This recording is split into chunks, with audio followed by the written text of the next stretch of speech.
So today, if you're going through something awful, or if you go through something awful in the future, still walk upright, still hold your head up, because life happens to us all. If you lose some money in a business deal, keep going, life happens to us all. If your spouse leaves you or plays the fool, still keep going, life happens to us all. Amen. If the kids don't want to serve the Lord, keep going. Amen. Life happens to us all. If you make a mistake, learn from it, keep going. It's better to keep going until you get it right than to stop. Amen. You know, when I first opened my bridal shop, I made some really, really horrible mistakes that cost me a lot of money. You know, my first inventory, because I did not do proper market research, I just thought I knew it all. Anybody ever been there? Yes. I was young. I bought stuff that nobody actually wanted. Because I bought stuff that was on sale. I did not realize that people put things on sale when other people don't want to buy. Manufacturers put things on sale that people don't want to buy. So I saw all of this inventory on sale, and I decided to buy it. Only to find out that the ladies didn't want to wear those kinds of dresses. When you make a mistake, keep going. You know what I did? I began to do some research. I said, I gotta fix this now. Research of what people are wearing now. I had to whip out my sewing machine. I had to go down to the store and buy some sequins and some beads and some tulle and all of this kind of and lace. And I made those dresses look like the ones that people were buying. That's right. When life throws you a curveball, keep going. You know, there's a saying that says, anything that's worth doing is worth doing right. Anybody ever heard that? But you know, that's not quite true, you know. Anything that's worth doing is worth doing badly until you get it right. I learned that. Can you imagine if after I realized that I bought the whole wrong inventory for that bridal shop, I just closed up the shop? I would have never realized that I could actually become the #1 shop in the whole island in about 5 years. We became the largest shop. As a matter of fact, our competition began to send to us to use stuff for their customers. Because we came on the scene, even though they were on the scene 10 years before us. So anything that's worth doing is worth doing badly until you get it right. Because you're not going to get it right the first time. Tell your neighbor, you're not going to get it right the first time. You know, some of us are such perfectionists, we want to get it right the first time. Well, you're not going to get it right the first time. You're not going to buy the right shoes for the shop the first time. You're not going to buy the right, jewelry for that business, bags, weave, whatever it is, the first time. But we can learn from our mistakes. You have to start somewhere. Most successful people fail several times before they get it right. Most successful people fail several times before they get it right. You might get involved with the wrong person, wrong business partner, sometimes even the wrong prayer partner. You sharing things with the prayer partner. Next thing you know, it's all over the street. Yeah. That don't mean you don't get no more prayer partner, because the Bible says there's a power in agreement. That means you look for another prayer partner. So anything that is worth doing is worth doing badly until you get it right. And when life ever catches you on the blind side, just hold your head up, because other people making mistakes. As a matter of fact, the lady on the side, you may have made worse mistakes than you. They just didn't tell you.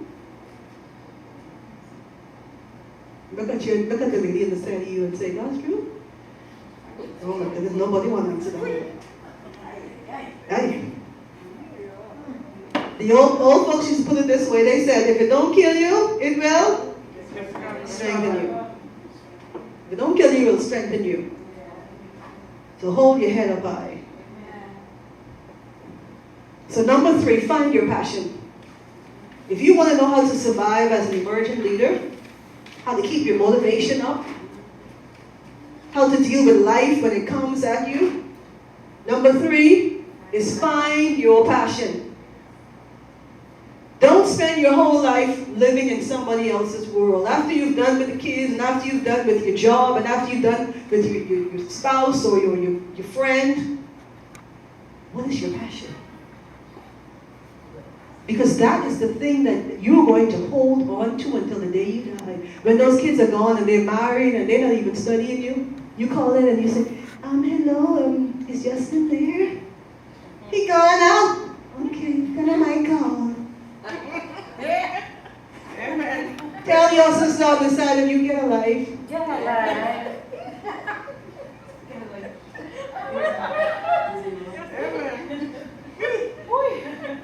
Get a life. Whoop, whoop. Find your passion. Find your passion. Find that thing that makes you feel passionate, that keeps you up all night. You ever had something that you wouldn't mind doing all night? You hardly even realize the time is going by because you're working on this thing. Find your passion. You know, that thing, there's a reason why at 4:59 you start grabbing your bag, you know. Those of us who work. 4:59 your desk is already cleared and tidied. 4:35 someone said. You know there's a reason for that. It doesn't give you any passion. Hope deferred makes the heart sick. You know, I learned an interesting thing about heart attacks. They did a study, and even though they're not sure why human beings get heart attacks, they know that, you know, it could be clogged arteries and different things like that. So they're not totally sure why it happens at any particular time, but they do know one thing. They know when it's going to happen. Did you know that most heart attacks happen on a Monday? For those of you who work in that, don't stop going to work on Monday. Most doctors will tell you, most heart attacks happen on a Monday. People having heart attack because they go into jobs that they hate. They have a life that they're starting a new week doing stuff that they don't want to do, that gives them no passion, no enjoyment. And most people have heart attacks. If they're going to have a first heart attack, it happens on a Monday.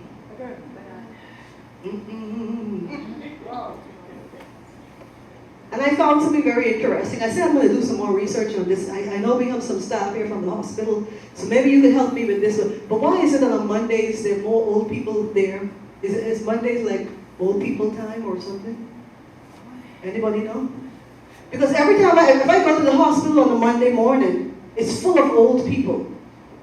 I mean, the droves, they're all, anybody else ever noticed that? I said, well, Lord, why is the place full of old people on Monday?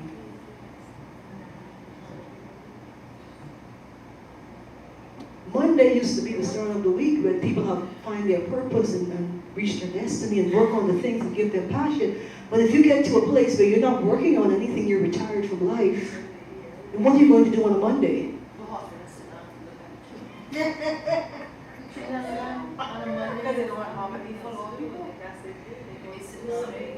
See, she works at the hospital, she lets you know. So I don't want anyone in this room, when you turn 65, 75, 85, 95, on Monday morning you putting on your clothes to go to the hospital and sit down. That is your only action. You know, I used to be a 911 telecommunicator for a very brief state in my life. I realized that was not my purpose and potential. But I did learn a few wonderful things while I was there and some good nuggets in life. There's a gentleman, he was an old man, he called in one day and he said, Miss, I need the ambulance right away. And I was new, I was in training, so I thought the poor man was dying. I wouldn't let him hang up on the phone. I said, I'm going to send the ambulance for you. Where do you live? And he started telling me buy one tree and buy this. And I go, oh boy. I said, tell you what, you stay on the phone because I'm gonna have to guide the ambulance driver to your house and tell him go by the tree and all that kind of stuff. So here it is now, the ambulance, and this was a Monday. Here it is, the ambulance arrives at the man's house, and so I said, sir, the ambulance is outside. Can you unlock the door for them to come in? You know what that man told me?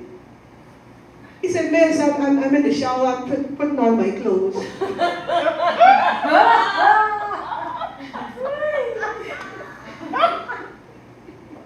So what is this? Is this the excitement for the week now? The outing for the week?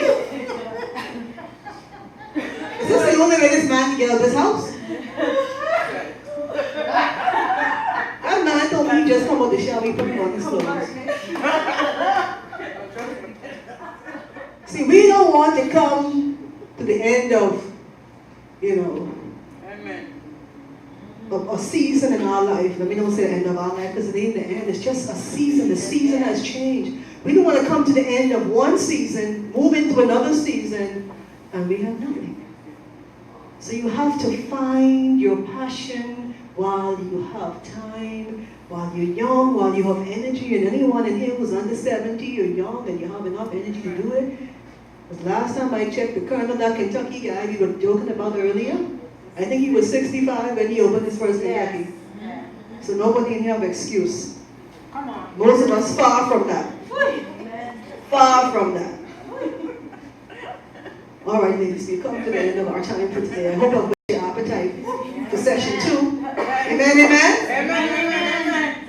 So how many of you have gotten value from what you have heard so far? Just wave at me. Got a little bit of value? All right, so here's what I want to leave with you. You have greatness on the inside of you.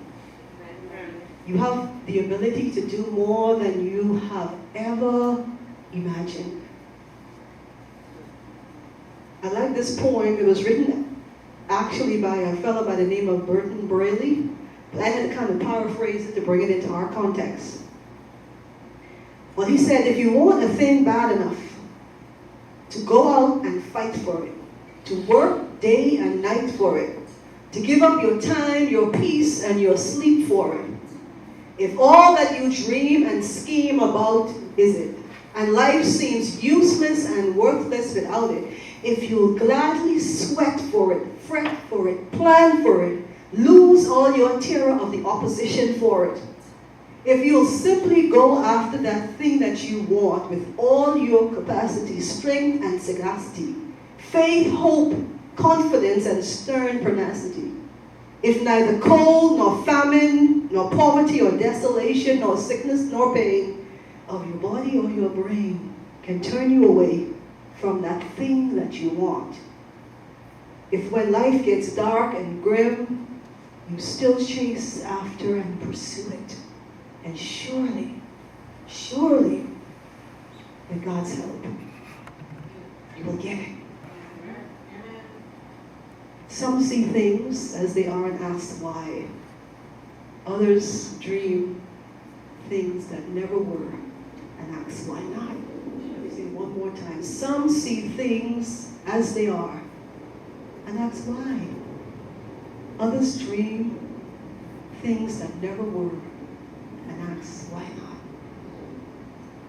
Progress is impossible without change. And those who cannot change their minds cannot change anything. So that's all for now, ladies. Thank you for listening so attentively.